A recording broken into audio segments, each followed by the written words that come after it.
હડાણે મૂકીને સાધુને જમાડ્યા. અરે આપણો નરસિંહ મહેતો એને પોતાના કેદારને હડાણે મૂકીને સાધુને જમાડ્યા. કારણ આ જે પાપ લાગે આ પાપનું પ્રાયશ્ચિત નહીં થાય. તોરલે કદાચ એવો વિચાર કર્યો હશે કે કદાચ મારો દેહ હબડાશે તો આ દેહનું પ્રાયશ્ચિત થશે, પણ આંગણામાંથી સાધુ ભૂખા ન જવા જોઈએ. એ તોરલના આંગણે જેથી સંતો પધાર્યા, જાડેજાની હાજરી હતી નહીં, અને સંતોએ કીધું કે દેવી અમે તમારે ઘરે ભોજન કરીશું. ભલે મહારાજ, જોજો ઘરમાં એક ટાણાનું અનાજ નથી. 3 દિવસથી તોરલ ને જાડેજા ભૂખા છે. પણ મહાસતી તોરલ સધીર શેઠની દુકાને ગયા, બનેલી ઘટના, અને સધીર શેઠ પાસે જઈને કીધું કે મને સીધો સામાન આપો.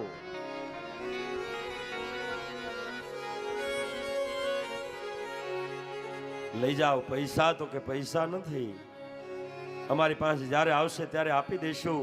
અરે તમારે પાસે કોઈ ગામ ગરાસ નથી, કોઈ આવક નથી, પૈસા કેદી આવે તમારી પાસે? અહીંયા કાંઈક હડાણે મૂકો.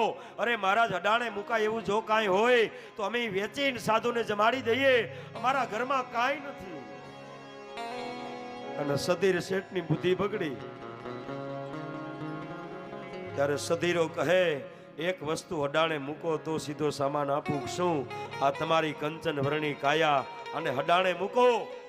સોળે શણગાર સજી અને આજે તમારે મારા ઓરડે આવવું પડે. આટલા શબ્દ જ્યાં કયા ત્યાં તો તોરલનું શરીર ધ્રુજવા લાગ્યું. જો સધીર શેઠની સામે નજર મૂકે તો સધીરાને બાળીને ભસ્મ કરી દે આ સતીનું સતીત્વ. પણ આંગણે સાધુને જમાડવા છે. ભલે એ દેહને હડાણે મૂકો, વચન આપ્યું. એ સીધો સામાન લઈને તોરલે રસોઈ બનાવી.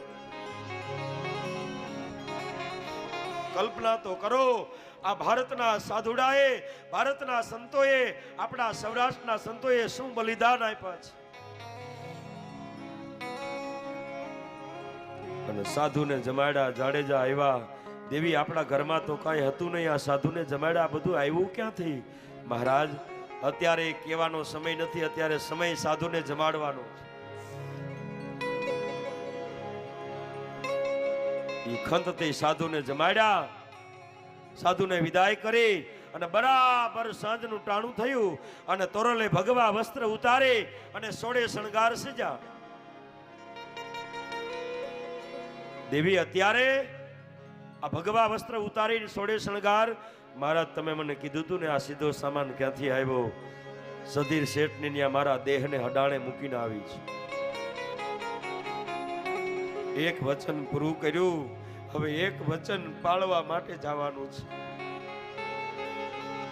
અને ત્યાં તો જાડેજો, જોજો એક જ ત્રાડમાં જે કચ્છની ધરાને ધ્રુજાવતો જાડેજો ખેતીએથી તલવાર નીચે ઉતારી હજી સધીર શેઠને મારી નાખું. દેવી એને ખબર નથી હજી એ જ જાડેજો છે. અરે મહારાજ, એકવાર તલવાર મ્યાન થાય પછી બારી ન કઢાય. જો આ કસોટી જાડેજાની હતી. તોરલ તો સદગુરુ હતા. તમારે મને મૂકવા આવવાનું છે. આ વરસાદ વરસે છે ત્યારે તમારા ખંભા ઉપર બેહીને મારે જવાનું છે. અને ભરી બજારમાં તોરલને ખંભા ઉપર બેહાડી અને જાડેજો સધીર શેઠના મોલ સુધી મૂકવા જાય. કલ્પના તો કરો આ સદગુરુની ભૂમિકા. જે લેસ અહંકાર હતો જાડેજાના મનમાં, અહંકારને તોડવા માટે ગુરુએ આ લીલા કરી. સધીર શેઠનો મોલ આવ્યો, ત્યાં તોરલને ઉતારીને ગયા. તોરલ અંદર, જાડેજો પગથિયે બેઠા. સધીર શેઠ કહે દેવી તમારા પગ ધોઈ નાખો. આ વરસાદમાં આવ્યા તમે, પગ બગડ્યા હશે. મારે પગ ધોવાની જરૂર નથી, કારણ હું જાડેજાના ખંભા ઉપર બેહીને આવી છું.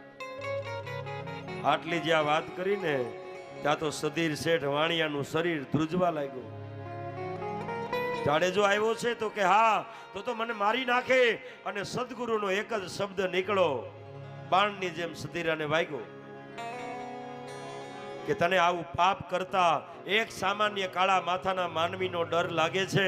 આવું પાપ કરતા તને ઈશ્વરનો જરાય ડર નથી. આ શબ્દ સદગુરુનો છૂટો અને સધીર શેઠે દોડીને તોરલના પગ પકડા. દેવી, જેમ જાડેજાનો ઉદ્ધાર કર્યો એમ મારો ઉદ્ધાર કરો. આ સદગુરુની ભૂમિકા.